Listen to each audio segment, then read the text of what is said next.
Officiellement confirmé, mais nos confrères des Échos annoncent ce matin l'augmentation imminente du prix des cigarettes.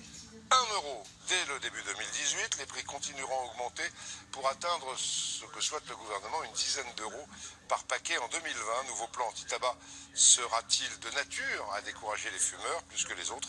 À Caen, dans le Calvados, Madjene Sangaré, Xavier Topi. Un paquet à 10 €. Elles osent à peine y croire. Combien il était le paquet quand on a commencé?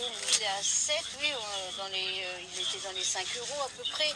D'ici 2020, la mesure sera pourtant effective. Pour ces buralistes, cela ne changera pas les habitudes des fumeurs. On va encore favoriser le marché parallèle. Nous, on est à la gare de Caen, et il y en a déjà beaucoup. Les paquets à 10 €, non, c'est du grand n'importe quoi. Les gens, les vrais fumeurs fumeront toujours, de toute façon.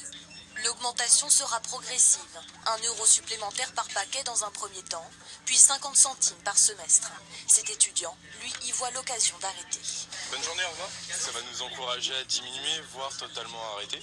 Ce qui est potentiellement une bonne chose et ce qui va décourager les jeunes d'acheter des paquets. Peut-être que ça marchera pour les jeunes, mais pas pour nous. On est trop habitués. Ça ne nous empêchera pas de fumer. À terme, la hausse sera de plus de 40%. Là, 23,50. Mais ce matin, les clients le disent, ça ne suffira pas pour stopper la cigarette. À 10 € le paquet, je fume encore. Si on n'a que ça comme plaisir dans la vie, pourquoi se gêner?